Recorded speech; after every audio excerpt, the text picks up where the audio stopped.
சின்னத்திரை நடிகை ஷமிதா அவர்கள் இப்பொழுது சாமந்தி அப்படின்ற ஒரு சீரியலில் அரசி கதாபாத்திரம் பண்ணிக்கிட்டு இருக்காங்க. இதற்கு முன்னாடி விஜய் தொலைக்காட்சியில் மௌனராகம் சீரியலில் காதம்பரி ரோல் நடித்து மக்களிடையே ரொம்பவே பிரபலமானவங்க.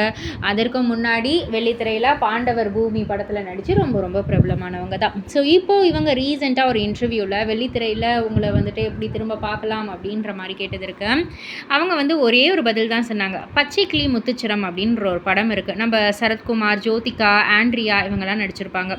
இதில் ஜோதிகாவுடைய கேரக்டர் ரொம்பவே ஒரு ப்ராமினெண்ட்டான ஒரு ரோல். ஆக்சுவலி ஒரு ஆன்டகோனிஸ்ட் ரோல் தான் அவங்க பண்ணியிருப்பாங்க. அந்த மாதிரி ஒரு ரோல் கிடச்சா கண்ணை மூடிட்டு டக்குன்னு ஓகே சொல்லிவிடுவேன். எந்த கேள்வியும் கிடையாது. அந்த மாதிரி ஒரு ரோல்லாம் நடிக்கணும்னு எனக்கு ஆசை. எனக்கு அந்த மாதிரி வருமானு தெரியல. பட் ஆனால் எனக்கு அதில் ஒரு விருப்பம். அந்த மாதிரிலாம் ரோல் கிடச்சா கண்டிப்பாக நான் செய்வேன் அப்படின்ற மாதிரி சொல்லியிருக்காங்க. அஃப்கோர்ஸ் ஷமிதா அவர்களுக்கும் அது பொருந்தும். இந்த மாதிரி ஒரு ரோல்லாம் பச்சைக்கிளி முத்துச்சரம் ஜோதிகா மேம் சூப்பராக நடிச்சிருப்பாங்க. சொல்ல வார்த்தைகளே இல்லை, இர்ரீப்ளேசபிள் தான். பட் இருந்தாலும் ஷமிதா அவர்கள் அவங்களுடைய ஸ்டைலில் நடிப்பாங்க அப்படின்றது தான் ரசிகர்களுடைய கருத்து.